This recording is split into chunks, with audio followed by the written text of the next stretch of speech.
Well, I'm sitting here having a bit of a giggle. Individual comes into my chat this morning and tells me that there's a post over on Ziggy's wall. And Ziggy, how dare you? Shame on you, young lady, pulling this kind of trickery. How is it that such a high-level official, like, is it John Puitt, sends out an email like this and spells two with two O's? As in, you should devote your time to. It's a silly statement, not to mention it's misspelled. It's like the guy's barely literate. Detective Puitt, you concocted this, didn't you? You put this together. Take a look at on your screen. Let's read this together, friends. Below is the last email you sent to Sheriff Lawson. I'm Detective Puitt, and the sheriff asked me to follow up with you. That would be Ronnie Lawson. Concerning Fred Hill. Mr. Hill has been investigated extensively. And with the timeline that has been pieced together of his activities during the time period in question, which is what? It's vague. He has been ruled out as a person of interest. This includes any videos and or recordings that he has made. We greatly appreciate your interest in this case. That doesn't even sound like John Puitt. It doesn't sound like a detective to me. And the time that you're investing in it, but Fred Hill isn't who or where. He's not aware, though. You should devote your time to. Spelt with two O's. Thank you, Detective Puitt. Does Detective Puitt, is that his first name? That is such a fake piece they put together. It's probably pieced together. Oh, let's see here. I don't believe this at all, Ziggy. And of course, other people. I think Dolly had a live stream on it, and Crimes, Lines, and Lies had a live on it. This is brutal, guys.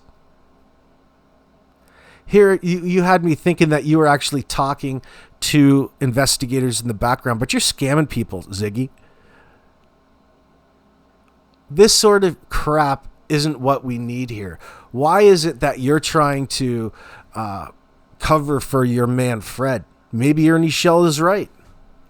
This is so ridiculous.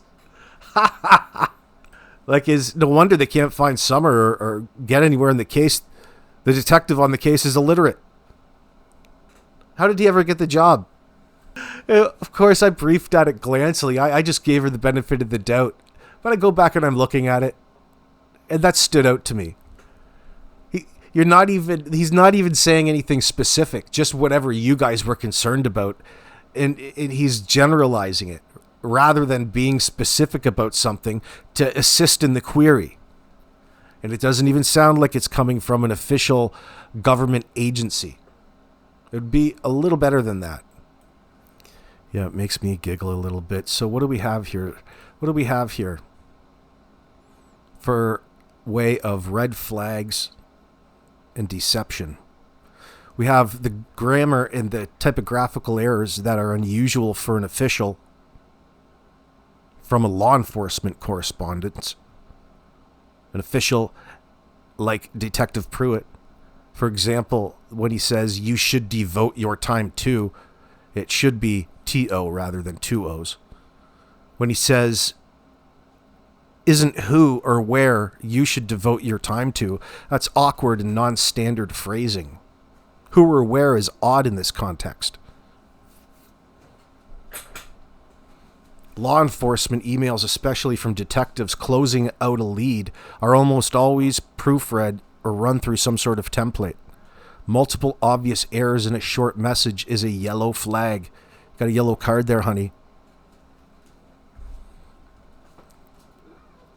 The overly casual tone, conciliatory tone for a firm shutdown. Example is, we greatly appreciate your interest and the time that you are investing in it. Real investigators, Ziggy, rarely thank civilians profusely for investing time when they are telling them to stand down. The normal tone is, is curt and professional. Please cease contacting us about this individual. Excessive gratitude is a common tactic in imposter or scam communications to keep the recipient feeling valued and compliant. There's also unnecessary specificity about videos and or recordings that he makes or has made. This line feels like it's directly addressing something the recipient has repeatedly brought up.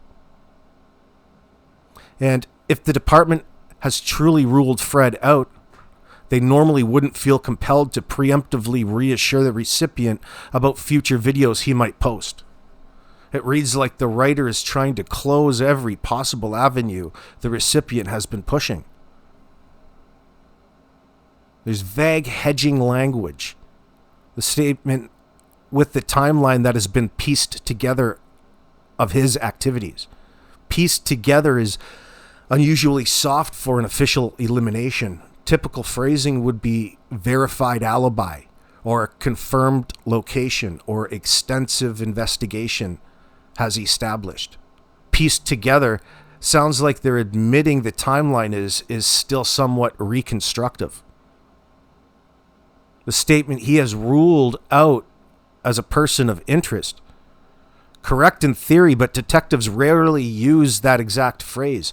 Person of interest with civilians in that sense, unless the case has already been heavily publicized in using that term.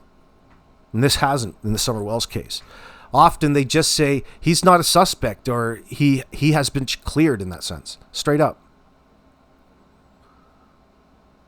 Now, it's a structural oddity. The very first sentence references the last email you sent Sheriff Lawson in a conversational way, as if this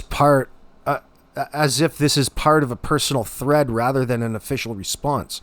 Real agencies usually start with a case number or formal reference your correspondence, a date in there as well. And it lacks, like we mentioned, of normal official markers. There's no signatures, block with rank, department, phone extension, case number, or official email footer. Sent from what appears to be a generic personal address called Hawkins County in the preview, not a .gov domain that's visible.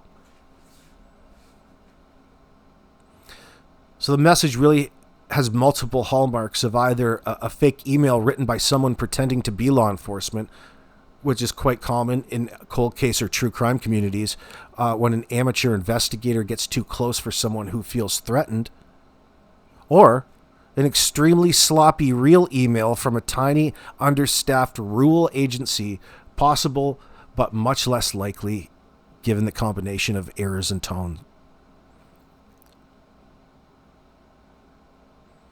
Now, I think people are trying to give the office a phone call.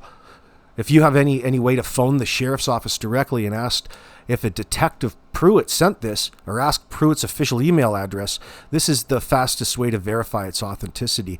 The fake stand-down emails are a known tactic and used against civilian investigators in several high-profile unsolved cases. Why would Ziggy want to do that? What do you guys think? Shame on you, the Zigster.